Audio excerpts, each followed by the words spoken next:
Nebbia is a revolutionary showerhead that saves you money by using 45% less water, but with a stream of water that's way more powerful than what you get with other showerheads. To get 15% off, go to nebbia.com/Pakman and use the code Pakman. I want to start today with something I've mentioned before, but I think it's really time to have a more detailed conversation about. And this is what I'm calling, and some others are calling, coronavirus vaccine alarmism, which really has to stop. Now, I want to be really clear.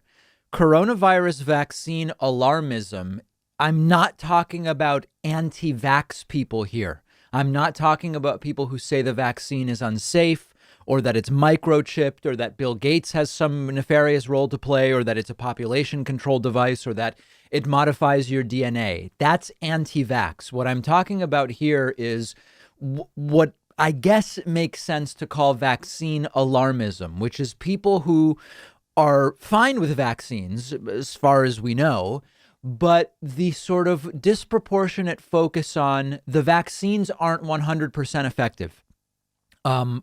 We don't know if anything can change when you are vaccinated, and other types of talking points that are inadvertently maybe reducing interest in the vaccine, and by so doing are actually going to have the effect of extending the pandemic. The New York Times had a great article about this called Vaccine Alarmism by David Leonhardt, looking at the costs of vaccine alarmism. And in the article, David points out that there are hot takes and opinion pieces being widely published right now that start with something like, listen, the coronavirus vaccine is not 100% effective. If you are vaccinated, you might still be able to transmit the disease to other people. The variants might make the vaccines irrelevant, and no one's behavior can change even when vaccinated for a really long time without making it clear what needs to change for people's behavior to be able to change. And when you kind of take it all together, it starts to sound like, well, the pandemic will never end and the vaccine changes nothing for me. So why even go through the hassle of looking for an appointment and getting a vaccine, especially if it's not 100% effective and you can still transmit the disease and you can't change your behavior in any way for the foreseeable future. Now, if you break down, it actually functions much like a conspiracy theory. You hear it all together and it's like, wow, yeah, that's a lot. But if you break down each piece into its component parts, you find that while there is some truth to each individual claim, there is so much missing context, and you end up with a completely distorted view about vaccines. Let's actually do it and break it down. For example, the vaccine is not 100% effective. Okay, yeah, that's true.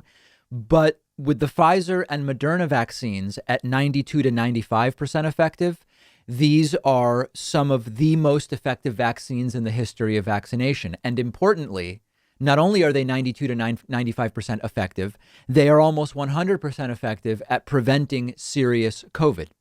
And so when you start hearing, well, it's not 100% effective, I don't know, that is extraordinarily misleading. And it is a huge additional amount of information you need beyond they're not 100% effective. They're not 100% effective, but they're of the most effective vaccines we've ever had. And they are almost 100% effective at preventing severe COVID, which is what's killing people. Okay, next. It is true that vaccinated people may still be contagious. What that means is that the phase 3 trials on which the vaccines were approved didn't look at the effect of the vaccines on transmissibility. However, early data from Israel suggests that what was expected is what is happening, which is that these vaccines, Pfizer and Moderna, do reduce transmission. Again, it's not been studied and reported in a peer-reviewed study, and we want to be careful. But the early information from Israel corroborates what was expected, which is that we expected the vaccines would cut transmission. Hasn't been studied in the way that it needs to be studied. So then we get to, even if you get a vaccine, you can't change your behavior for a really, really long time. Okay, let's dig into that in more detail. It is true that just getting a shot doesn't mean that right away you should be doing anything differently, particularly if nobody else in your circles is vaccinated. But once you are fully vaccinated, meaning you're 7 days past your second dose, the risk from being with other fully vaccinated people, especially if they work from home, is very, very low. And again, with everyone being vaccinated, you are reducing the risk below that of the flu because the vaccines are so effective at preventing severe COVID. So does it make the risks zero? No, it doesn't, but nothing has zero risk. During flu season, particularly with flu vaccines only 20 to 50% effective, we are accepting a certain level of risk when we're around people during that time. Increasingly, virologists and immunologists and others are understanding that the vaccine is being undersold. Dr. Muj Zevic, who's a virologist, said in the New York Times piece, our discussion about vaccines has been poor, really poor. As scientists, we need to be more careful what we say and how it would be understood by the public. And the focus has been uncertainty, possible bad news, and it's making people not want the vaccine. The vaccine isn't a catch-all, do whatever the hell you want, sort of get out of jail free card. The policies in grocery stores will be for masks for some time to come, also at doctors' offices and lots of other places, no doubt. But let's be more realistic. A small group of fully vaccinated people who work from home can responsibly choose to accept the small risk of being together. And part of the problem and part of the reason why we need all of the fear, uncertainty, and doubt to be the top line is that so many people either don't understand a lot of this stuff or can't use sound judgment. So everybody has to be extra careful. But the reality is the more people that get the vaccine more quickly, the sooner normality or something like it can return. So we have to stop underselling the vaccine. We have to make clear that a lot of these catch-all umbrella statements are making people disinterested in the vaccine, and that's only going to prolong the pandemic. No one is advocating irresponsible behavior. But some of these headlines that are floating around are a disaster, and they are making it so that so many people don't want the vaccine. I'll have an example of this later today for you in the voicemail segment. For the time being, let's move on to a few other things. The Green New Deal. The Green New Deal is not the law. The Green New Deal hasn't been passed in the House and Senate and signed by the president. The Green New Deal isn't policy anywhere. And yet Republicans more and more are blaming the Green New Deal for the power failure in Texas that we saw over the last week to 10 days. How is this possible? This would be like blaming Medicare for all for a problem when Medicare for all isn't the law in the United States. Here is an example. Cancun Cruz, a Republican Texas Senator Ted Cruz, who recently fled over the U.S.-Mexico border with his family to Mexico when the power went out at his house in Texas, only to come back 20 hours later after his escape attempt blew up in his face.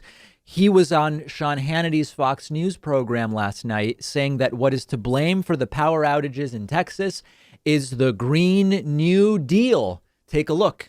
We just came off of a very difficult week where the grid failed 4 million Texans. And so we need to have a serious examination about why that was, why the grid came short. But one of the major elements of that is actually the policy that Schumer is pushing for the whole country, which is the Green New Deal. You look at Texas right now, about 25% of our electricity capacity is wind. And yet, in the middle of this storm, that capacity dropped all the way down to 2%. You want to talk about reliability. The reality was in the cold, the wind turbines froze and the power generation wasn't there. Ted Cruz manages to squeeze about 6 lies into that short 40-second segment that I played for you. It's a great illustration of the problem we're talking about, so let's talk through it. First of all, what Texas did over the last 10, 15 years with their power grid, it's nothing like what the Green New Deal would do. Ted Cruz wants you to believe that Texas went all in on green energy and now has power failures, and it's a preview of what happens to the whole country if the whole country goes in the direction of green energy. Texas did something that's the opposite of the Green New Deal. Texas isolated their power grid from the rest of the country to avoid so-called federal government meddling and interference in their energy market. Former Governor Rick Perry talked about it last week. We've heard from a number of different people bragging about we are an independent grid. The Green New Deal doesn't call for that. And so what happened was that when the grid was stressed, and we'll talk about why it was stressed, they couldn't get power from anywhere else. It has nothing to do with what is in the Green New Deal. And of course, the Green New Deal hasn't passed. Second, Ted says wind energy is 25% of power generation capacity in Texas. This is in theory accurate. Texas can, in theory, get up to 24.8% of power from wind, but that's seasonal. In the winter, it's only a fraction of that. Last week, when the power outages happened, 25% of actual electricity was not coming from wind power. But more importantly, third, when Ted says that energy generation capacity from wind plummeted during the storm, that's true, but it also plummeted even more for natural gas, coal, and nuclear, on which Texas is significantly more reliant. And the reason is not because of wind power versus nuclear versus coal or gas. It's because Texas chose not to winterize any of their power generation. So they've got an isolated grid that can't pull from any other part of the country, and they opt not to winterize. As I've said a dozen times in the last week, back in 2011, Texas had similar outages. A report was compiled explaining how you prevent this in the future, and they just didn't do it. And yes, some wind farms froze because they weren't winterized, but the bigger problem was frozen instruments at coal, natural gas, and nuclear power plants, which are not winterized. Everything Ted Cruz is saying is a lie. Now, you might see this and write it off and say, David, how can the Green New Deal be to blame for anything? It hasn't been passed. It hasn't been made law. No one would fall for this. And yet they do. Just look at Twitter. Look at Reddit. Look at the, quote, debates happening on cable news right now. This stuff works on lots of Republicans. When Obamacare was being debated before it passed, there were Republicans blaming Obamacare for not being able to get medical procedures. It wasn't the law yet. Protesters doing things last summer were being blamed on this is Biden's America. Trump was president. Millions of them fell for it. And this is sort of part of how they blamed Antifa for the January 6th insurrection incited by Trump, carried out by Trumpists. Antifa had nothing to do with it. So unless time travel is a factor that I somehow don't understand and that we've not yet been able to explain, and what we're talking about is time moves in a different way than we conceive of it, there is no possible way that the Green New Deal is responsible, but it doesn't matter to them. They are either falling for it or knowingly accepting something that's untrue in order to try to point fingers elsewhere. It's disgusting, but it represents a barrier in actually getting things done, properly winterizing these electrical grids, and continuing to move to green energy, which in many ways is actually more robust in its ability to resist changes in climate and weather. I don't know what the future is of this talking point, but my instinct is that it's going to be around for a while. And if and when Joe Biden actually gets around to moving forward on his Green New Deal green infrastructure plan, which takes elements from the Green New Deal, I would assume that many of these Republicans are going to fight it by saying Green New Deal type stuff is responsible for what happened in Texas in 2021. It'll be untrue, of course, but it's clearly a talking point they're going to repeat and repeat and repeat. Let me know what you think. I'm on Twitter at @DPakman. The David Pakman Show at davidpakman.com.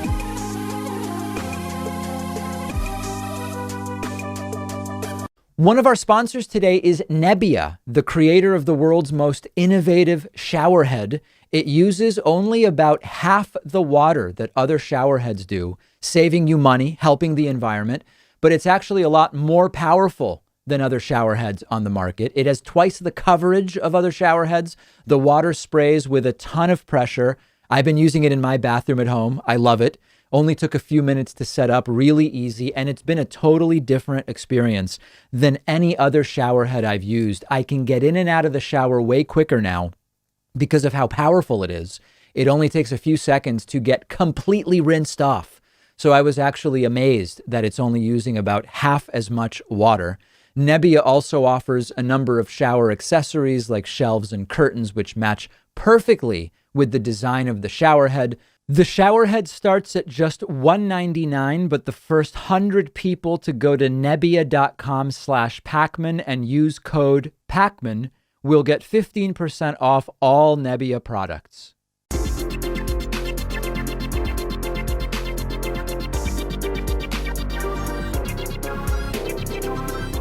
The David Pakman Show at davidpakman.com. Keep grabbing those memberships at joinpakman.com, our number one funding source at the show, whether you listen to the podcast or watch the YouTube channel, however you consume the content, TikTok even. Can you imagine? We are mostly supported by your memberships. You can sign up right now at joinpakman.com. After quite literally years of pushing for this, the issue of Donald Trump's taxes has made it to the Supreme Court. And the Supreme Court yesterday has cleared the way for Donald Trump's taxes to be released. Very important detail, to be released to New York prosecutors, not to the public or to the House of Representatives. You might remember that Donald Trump said during the 2016 campaign that he would release his taxes as soon as all of his audits were over. Now, in fact, it's been 2,200 days almost since Donald Trump said he'd release his tax returns. He first said it in February of 2015. He is not under, if it's even true that he's under audit still, it wouldn't be for all of his years of taxes. Even if you believe that he shouldn't release his tax returns while they are being audited, which is a question, he could release the ones that are not being audited. We don't know if there were any audits, but it was all a lie in the sense that Donald Trump never had any intention of releasing his tax returns because he clearly calculated, he made the decision that whatever damage would be done by not releasing them would be vastly outweighed by the damage if he did release them. Well, now, after numerous appeals and legal arguments, the Supreme Court says that indeed the records might be shielded from public disclosure, but it is time for Manhattan District Attorney Cyrus Vance to get those Trump tax returns for the purposes of his investigations into hush money payments made by Donald Trump and other possible financial fraud. So this finally is a step closer to prosecutors getting the documents. It may or may not be a step closer to these documents being made public. Now, we all know anytime documents change hands, the possibility of a leak becomes a reality. How likely these would be to leak from the Manhattan DA when it would be known that that's who had them, that remains to be seen. But it's happening. There are no more appeals to make. As was reported by NBC's Pete Williams on MSNBC yesterday, quote, "The New York grand jury will see Trump's tax returns almost immediately. This is the end of the road for the president." So a few different things here. It's absurd that it even took this long and Trump kept appealing on different grounds. And when a court would decide against him, he would immediately appeal again. It's gotten to the Supreme Court. It took a long time. Trump's not even in. He's been talking about releasing his tax returns since before being in office. He's now gone. And this is only finally moving forward now. Whether we ever see the taxes at this point, I don't know. And it's less relevant. It's more about whether Donald Trump can actually get away with hiding his taxes forever and from everyone. And it seems that at least the from everyone is becoming a hard no, as prosecutors are going to get them and the grand jury is going to look at them. Now, as I've said before, Donald Trump's legal expenses for the foreseeable future are going to be formidable if he pays his lawyers, which is always a caveat with Donald Trump. And meanwhile, just as a reminder, there are still conspiracy theorists, mostly of the QAnon persuasion, who believe that we are just days from Donald Trump getting back in office. March 4th is the new date that many of them have set. They believe, as we've talked about a week or two ago, that due to a technicality relating to the fact that inauguration used to be on March 4th before being moved to January 20th, that somehow Donald Trump is going to go back to power and back to being president on March 4th. This decision by the Supreme Court, for the very conspiratorial types, is an attempt at interfering with Trump getting back in power on March 4th. How it has anything to do with it, I don't know. Obviously, Trump was never going to get back in power on March 4th. But when it doesn't happen on March 4th, many of these QAnon types will say that it was because of this Supreme Court decision meant to blah, blah, blah, blah, blah. I don't even know. But it's apparently a big factor in what's going on. So we'll wait and see on all of this stuff, including if and when the tax returns ever become public. The decision did cause Donald Trump to explode. And that's what I want to talk about next. We have gone over the decision from the Supreme Court from yesterday, which said you can't shield your tax returns from Manhattan prosecutors anymore, Donald Trump. That's the decision made by the Supreme Court. The documents, with reportedly almost no delay, will be turned over to Manhattan District Attorney Cyrus Vance and will be made part of the grand jury that Cyrus Vance is running. Okay, Donald Trump exploded at news of this, putting out a statement on the, quote, continuing political persecution of President Donald Trump. This is a very funny letter in which Donald Trump alternates between referring to himself in the first person and the third person. It's riddled with lots of other wacky things. And I want to go through it with you because it is actually incredible that this is a letter from a former president of the United States. It's almost like a third grader wrote a joke letter.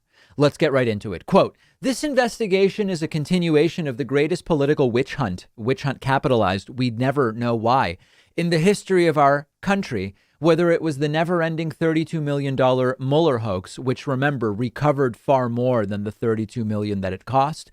Trump goes on to say, which already investigated everything that could possibly be investigated. Russia, where there was a finding of no collusion.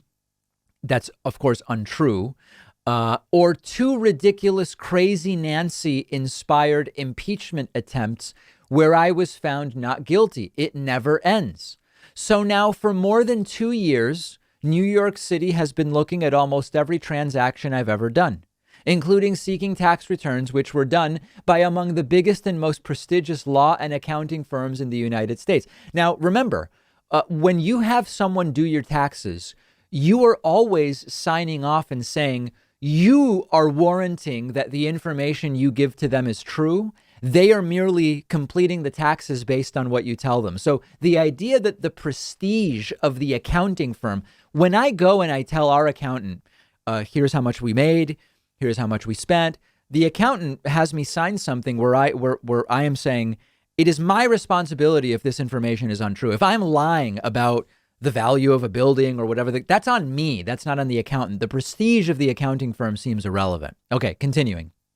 The Tea Party was treated far better by the IRS than Donald Trump. The Supreme Court never should have let this fishing expedition happen, but they did. Now, what's funny is Trump puts fishing expedition in quotes. That suggests it's Trump who's skeptical that it was actually a fishing expedition. Trump doesn't seem to understand what quotes mean. Going on to say this is something which has never happened to a president before. It is all Democrat inspired in a totally Democrat location, New York City and state, completely controlled and dominated by a heavily reported enemy of mine, Governor Andrew Cuomo. Now, if Trump has any evidence that Cuomo is involved in any of this, he should release it.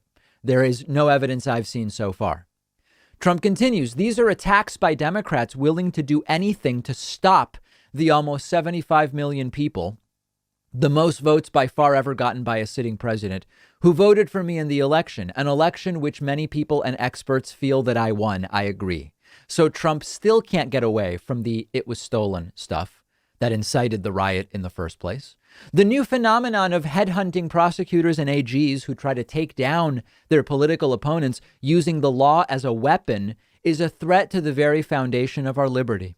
That's what is done in third world countries. Even worse are those who run for prosecutorial or attorney general offices in far left states and jurisdictions, pledging to take out a political opponent. That's fascism, not justice. Funny that Trump talks about third world countries and fascism. Trump's presidency and his authoritarianism was more reminiscent of that than anything we're seeing right now. Trump goes on to say, and that is exactly what they are trying to do with respect to me. except that the people of our country won't stand for it. In the meantime, murders and violent crime are up in New York City by record numbers, and nothing is done about it. Yeah, mostly under Trump's presidency. Our elected officials don't care. All they focus on is the persecution of President Donald J. Trump. I will fight on just as I have for the last 5 years, even before I was successfully elected.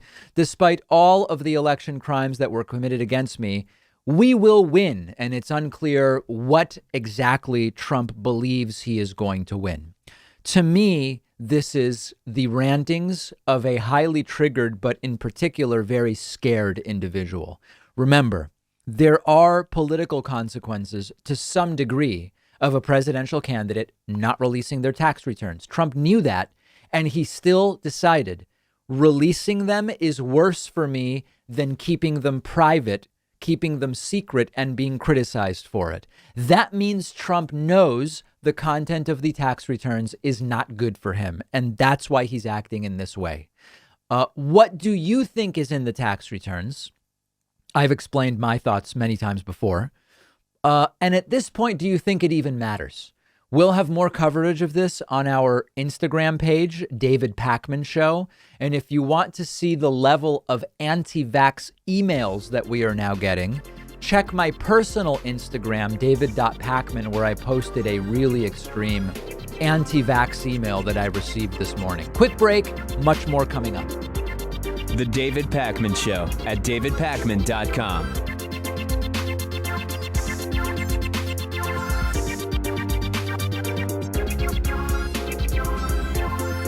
The number one funding source for the David Pakman Show has been and continues to be membership. And membership is not just a feel-good thing. You get access to the world-famous bonus show every single day just for members, as well as commercial-free audio and video feeds of the show day in and day out. You can sign up for membership very, very quickly at joinpakman.com. That's joinpakman.com. If the normal prices strike you as high, by all means, use the coupon code BETTER21, all one word, all lowercase. Become a member today.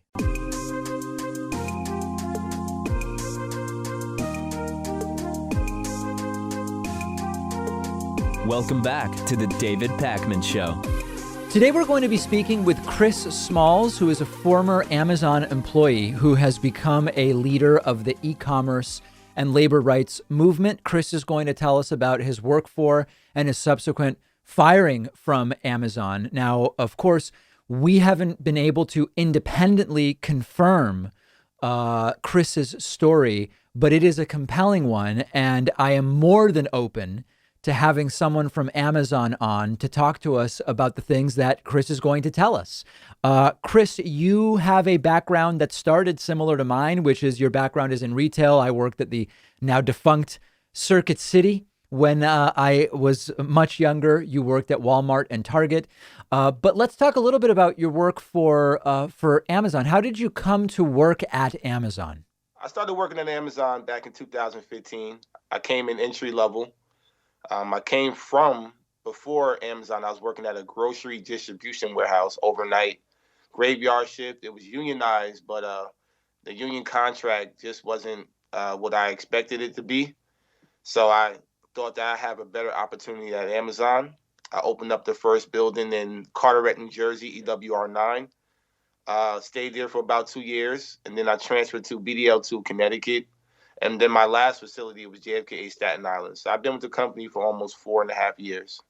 And what was your day-to-day? Like, what kind of roles were you in? So when I first got hired, I was entry level. I was what they call a picker. My job was to pick customer items in a timely manner within the hour. Hourly rate of about, back then it was about 250 items an hour. Now it's a lot more. It's about 400 now. But I did that for about 6 to 7 months, and then I was promoted up to a process assistant, better known as an assistant manager. And I was in that position for the last 4 years. Now, as an assistant manager, were you supervising pickers? Yes, I actually was supervising pickers, and then it expanded to a different operation, which now I was in control of 3 different departments. So picking, counting, and also floor health. So floor health was also a part of the department as well. Okay, so many people in my audience have probably seen the articles that talk about the conditions for the pickers, and they include things like you're not allowed to go to the bathroom, and there's this constant pressure to pick more and more and more, and the conditions are bad, and your breaks are monitored down to the minute. Talk a little bit about what of that was true when you were there. Is any of it not true? No, it's 100% true. Amazon is ran completely off of metrics and numbers. They calculate everything. It's actually calculated down to the second. You know, the second you stop scanning the item, your time accumulates of time off task. So I was a part of that machine. I very much had to monitor my associates in my department. But like I said, I was just a supervisor that related to them. So they respected the fact that I wasn't that type of supervisor that would be hard on them if they came back late from break or whatever the case may be, because I know how massive these buildings are and how the working conditions can take a toll on your body. Now, were you pressured, even though you weren't pressuring the pickers maybe the way that you would be expected to? Did that cause a problem for you? Absolutely. I mean, for the most part, it caused a problem with my own personal career growth because obviously management knew that I would never side with them when it came to certain things like that. I was kind of like the black sheep of the supervisors. Everybody knew that I had a backbone, and I always spoke up for what was right. And I always sided with the employees at entry level because that's where I started from. I never forgot where I came from, and it didn't bother me. But it definitely hindered my career there. You know, I applied for a salary manager position there 49 times, and I was denied every last one of them. And it's probably because the fact that they knew that I would never be fully pro Amazon.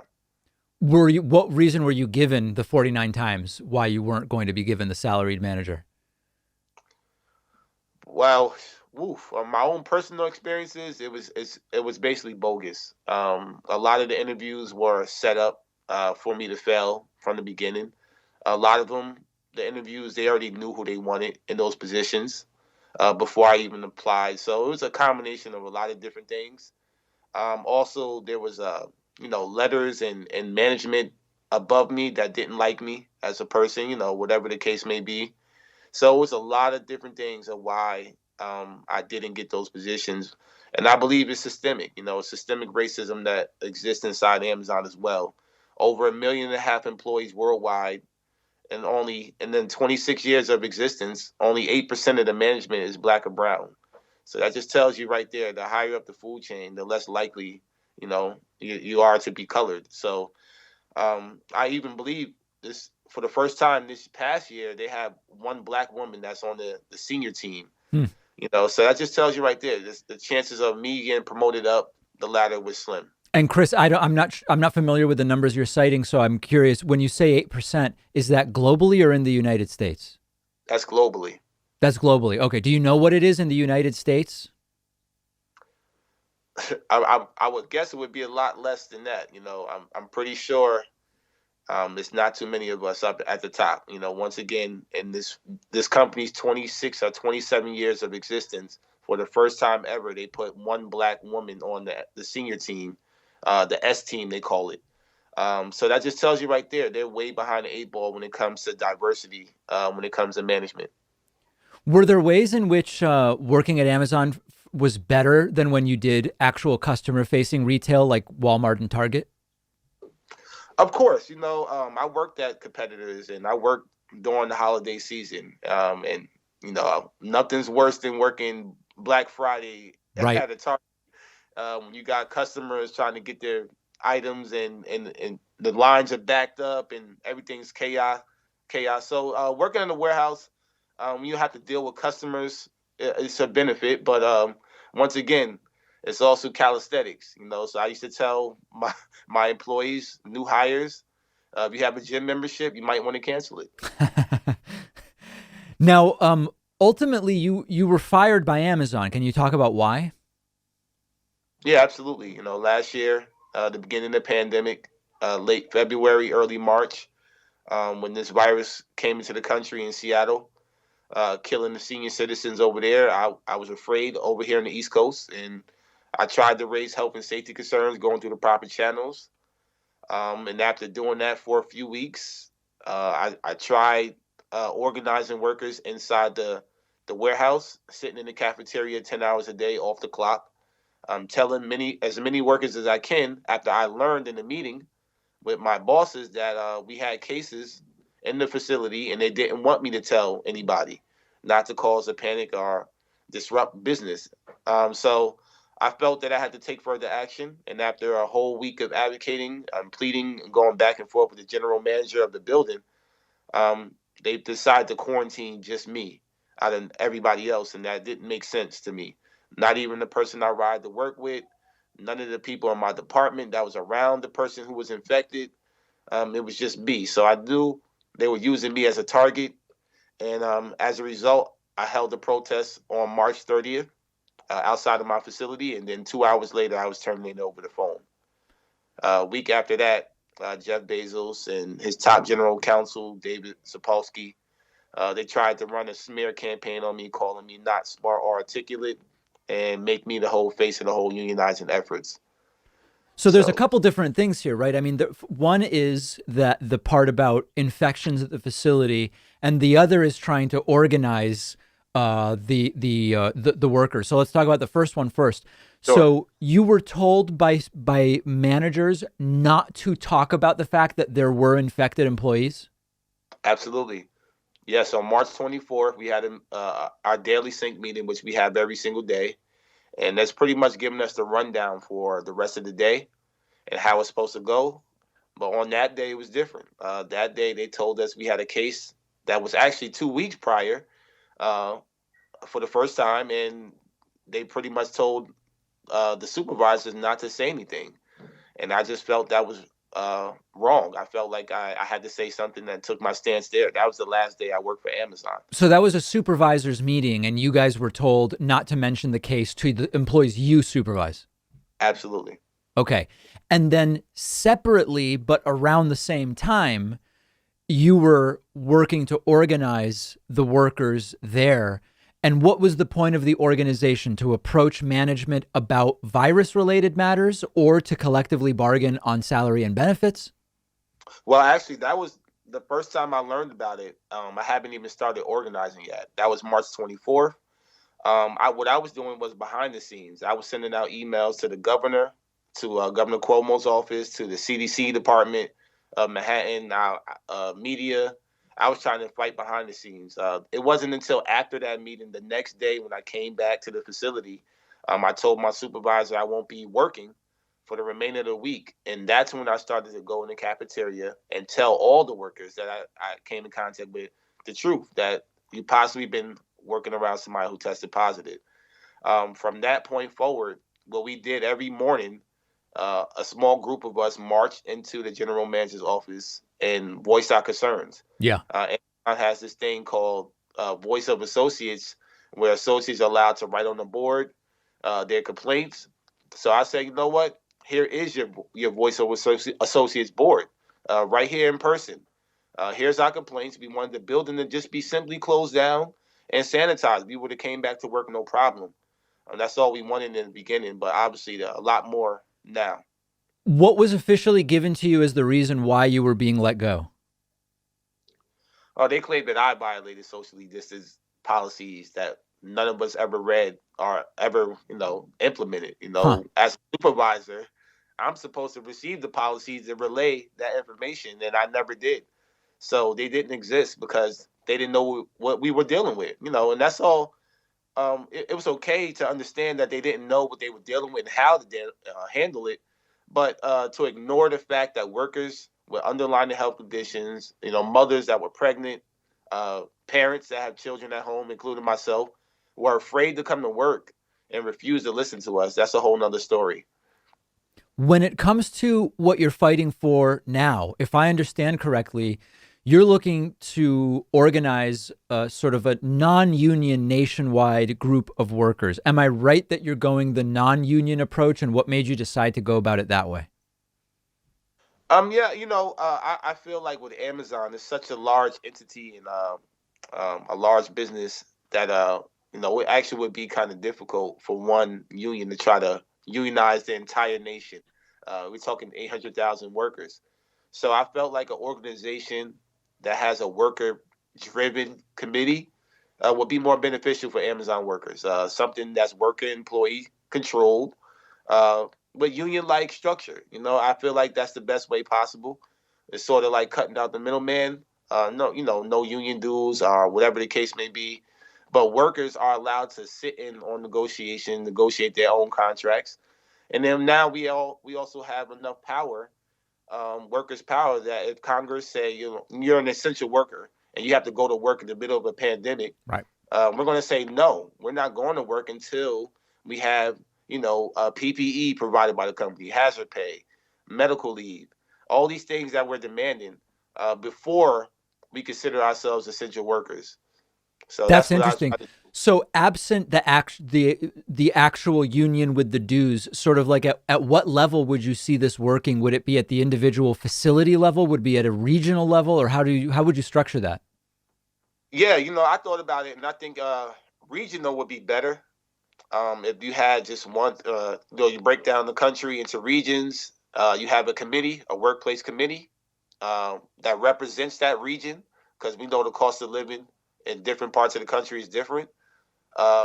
These committees negotiate the contract, and there you go. That be able to, take care of the mass of the employees that work for Amazon. With unionizing, you have to do it facility by facility, and that's going to be a longer process. As you can see, what they're doing in Alabama, they're prolonging it. They're union busting. Yeah. They're firing workers. They're hiring workers. They're doing all these things to disrupt it. But if you have a workplace committee, that's something that's built internally. It's going to be hard to bust that up. Did you ever see or experience or become aware of sort of like not union busting, but maybe union prevention activity by Amazon? Absolutely. Well, as a supervisor, I watched, those training videos. We had to take tests, assessment tests. They try to mix in certain questions that obviously related to union busting, but I never applied them. Like I said, I'm always on the employee entry level position side, so I never applied these things. Obviously there was management that applied that, and they still do. But you just have to understand what you're dealing with. You're dealing with a company that's anti-union from the beginning, and now we see that it's very much necessary that they are unionized. Yeah, I remember in my early days at Circuit City, they sat me down and mixed in with training videos about like how to use the sales systems and what the process is for requesting time off. They throw in videos about, we want to maintain a direct relationship with employees. Right. We don't want any intermediaries or middlemen. And it was very sophisticated, in fact, the way that it was done. Okay. Oh yeah. Yeah, the same thing. They mix in the questions with like safety and hazmat and all this training. And I'm like, well, you read between the lines. It's usually busted. Yeah. We've been speaking with Chris Smalls, former Amazon employee, now a leader of the e-commerce labor rights movement. Chris, I really appreciate your time, and we're going to continue following your great work. Absolutely. I appreciate you guys for giving me a chance to tell my story. The David Pakman Show at davidpakman.com.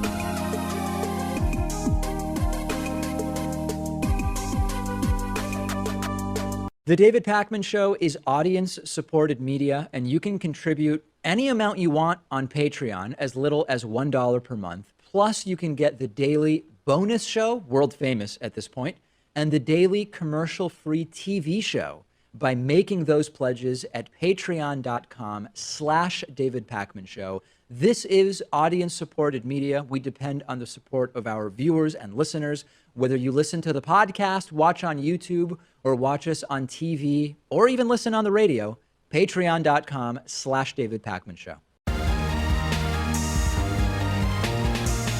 The David Pakman Show at davidpakman.com.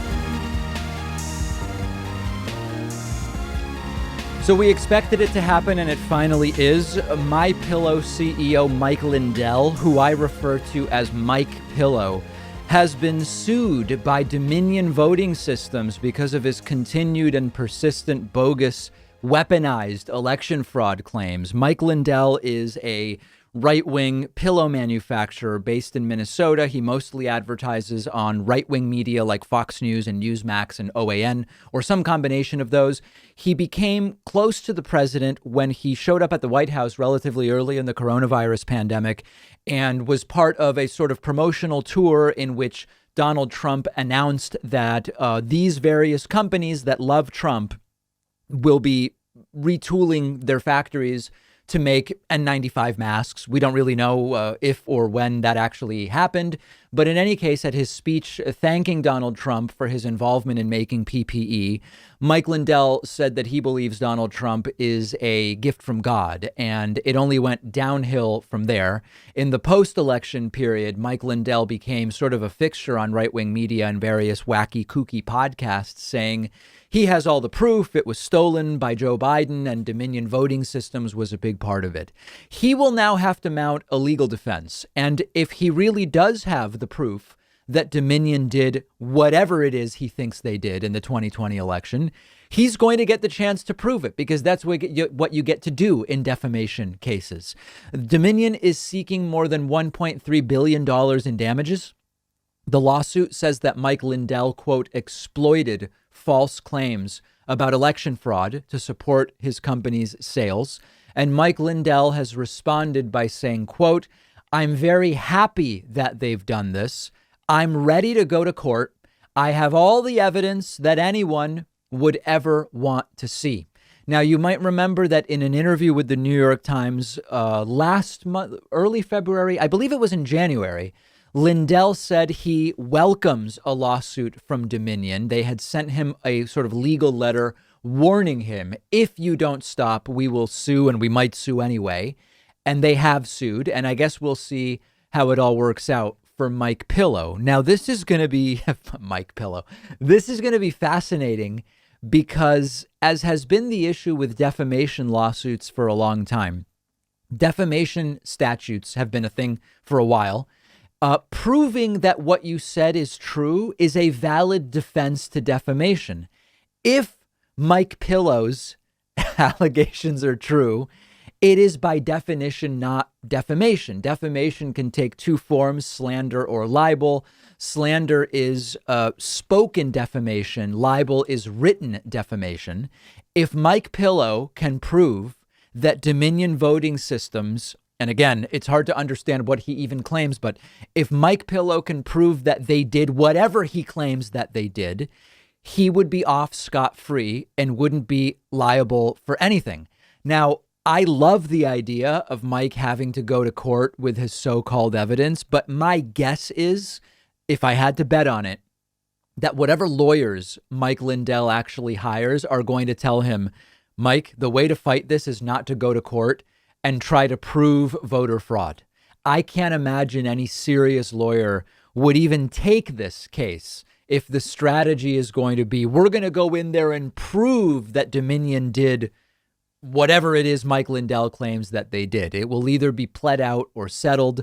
Mike Lindell might end up apologizing like Alex Jones has about, I think it was Chobani yogurt or something like that.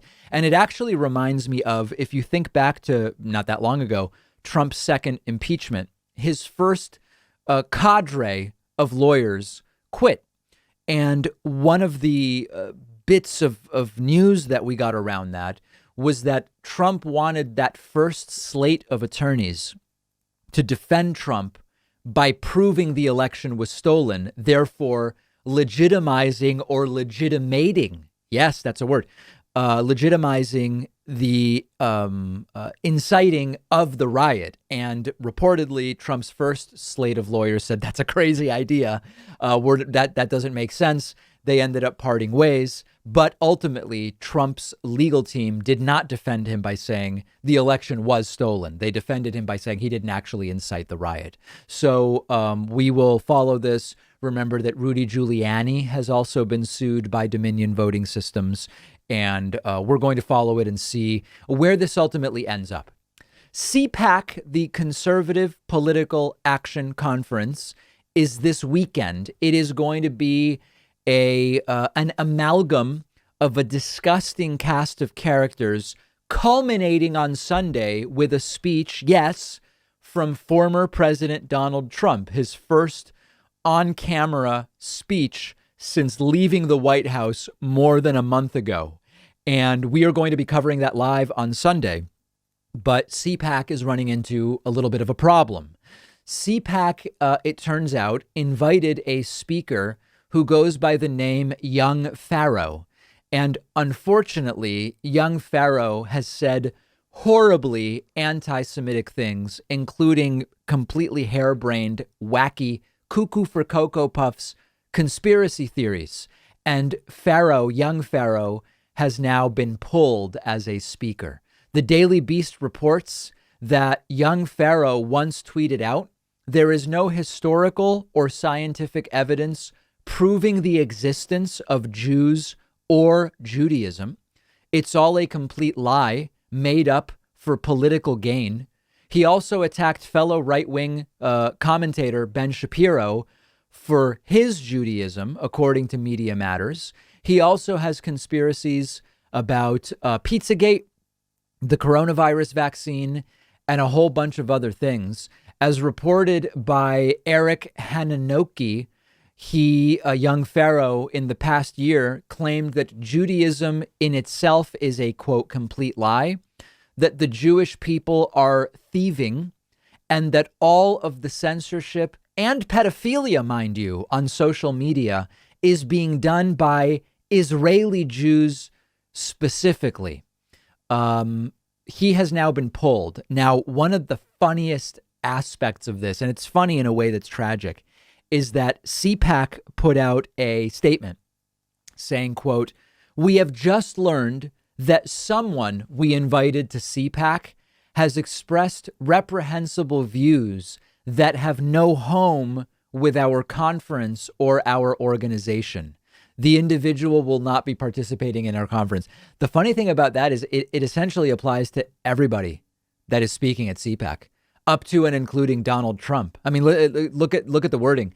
Someone we invited expressed reprehensible views. That Trump is at the absolute top of that list. So if they were going to go by that standard, CPAC would have to be canceled. What CPAC actually means is someone's reprehensible views went beyond being considered reprehensible only by the left, and even some people on the right consider these views reprehensible. So at this point, we really have no choice but to cancel the speaking engagement of Young Pharaoh. Now, speaking of cancellation, one of the new prominent memes on the right around free speech and suppression of speech is so-called left-wing cancel culture, which includes, of course, at the micro level, and I'm doing my best to represent the hypothesis, left-wing individuals, employers, and organizations, quote, canceling people when they have the, quote, wrong opinion about things. And it goes up to and is inclusive of Twitter at large, including its terms of service, big picture, YouTube, Facebook, basically anyone who has ever limited the ability of right-wingers to continue publishing weaponized speech, including that which targets all sorts of different individuals based on membership in different protected classes. That's cancel culture, according to the right. But what's very funny, or maybe it's not funny, maybe it's just sad and ironic, is that when Fox News canceled Lou Dobbs because Lou Dobbs was giving a ridiculously not based in fact opinion about the election of Joe Biden in November, Fox News said he's got to go. And they canceled Lou Dobbs. And yet in the days following, in all of the segments about cancel culture on Fox News and Newsmax and OAN, they didn't mention Lou Dobbs being canceled. Now, the right-wing Conservative Political Action Conference has canceled a right-wing commentator for his opinions. That's not part of the cancel culture, even though they won't stop talking about Bill de Blasio this and Twitter that and Susan Wojcicki, that other thing, based on what YouTube, Twitter, or others are doing. So even the idea that they care about cancel culture is laughably untrue. They care only about instances of repercussions to speech that are politically advantageous for them. That's all it is. We have a voicemail number. That number is 219-2-DAVID-P. We talked earlier in the show about vaccine alarmism, which is different than anti-vax. Anti-vax is also a big problem from the standpoint of the coronavirus vaccine. Here is a caller who sounds like he's in a really tough situation with his parents at home. Take a listen to this. Hi, David. This is Christian from Baton Rouge, Louisiana. Mm-hmm. I was just wondering if you could speak on the safety of the vaccine, because my parent, who's a clinical physician, has pretty much told me that if I take the vaccine that they won't talk to me. Wow. Because they're so scared of it. And I mean, practically everyone I know is not taking the vaccine out of fear that it's rushed or that it's going to hurt them. I don't see how doctors can think this and it not be true. It is very scary that many healthcare workers, including doctors and nurses, are uncritically repeating some of the same debunked derogatory talking points about the vaccine that people who, do research by looking at the articles shared by their crazy cousin on Facebook. Every single one of these claims has been debunked. The vaccine wasn't rushed. The mRNA-based platform for making vaccines has been in play for more than a decade at this point. And part of it is that once you have the platform in place, the individual vaccine takes far less time to develop. So that's one piece that's been answered. The question about vaccine safety. I have an exchange with an anti-vaxxer that I might publish soon via email. But one of the talking points that they talk about is someone died during vaccine testing. And what they are referring to is an individual in Brazil who died of COVID complications while part of the vaccine trial. It was later determined that they were in the placebo group. That individual did not even receive the vaccine. Very important to understand. And then in terms of long-term effects, I mean, listen, we've talked about this before. You can always say there might be some effect over a time period that is longer than the time period the vaccine has been out. If a vaccine's been out for 20 years, you could always say, we don't know if the vaccine doesn't have negative long-term effects that you only learn about after 21 years. If a vaccine's been out 50 years, you can say, what if the negative effects start after 51 years? What we do know is that the negative effects that are known about vaccines tend to happen within the first couple of weeks, and that is it. And that historically, there was a vaccine a long time ago that over the long term increased your risk of being diagnosed with Guillain-Barré syndrome. And I believe it changed it from 1 in 2 million to 1 in 1 million. That is an old vaccine. I'm going from memory. I believe it was an early polio vaccine, although I may be wrong about that. Please don't hold me to it. And we know a lot about these things. So it's scary that a doctor is telling their kid, if you get vaccinated, I won't talk to you. Unfortunately, the virus of anti-vax has infected many areas of American society, and that's a very, very scary thing. But hopefully, anti-vax sentiment will decline. It has been declining. At one point in May of 2020, 60% of the country said they weren't interested in the COVID vaccine.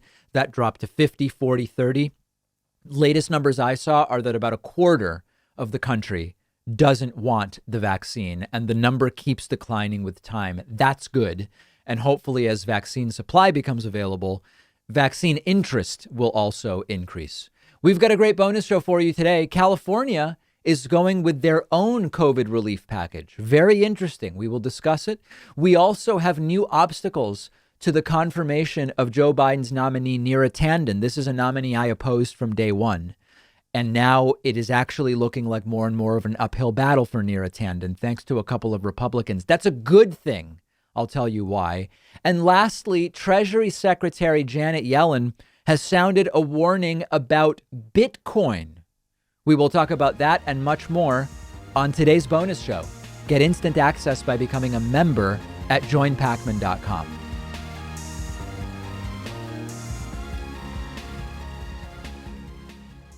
Thanks a lot for watching today's show. I just want to take a second to tell you about today's sponsors. Nebbia is a revolutionary showerhead that saves you money by using 45% less water, but with a stream of water that's way more powerful than what you get with other showerheads. To get 15% off, go to nebbia.com/Pakman and use the code Pakman.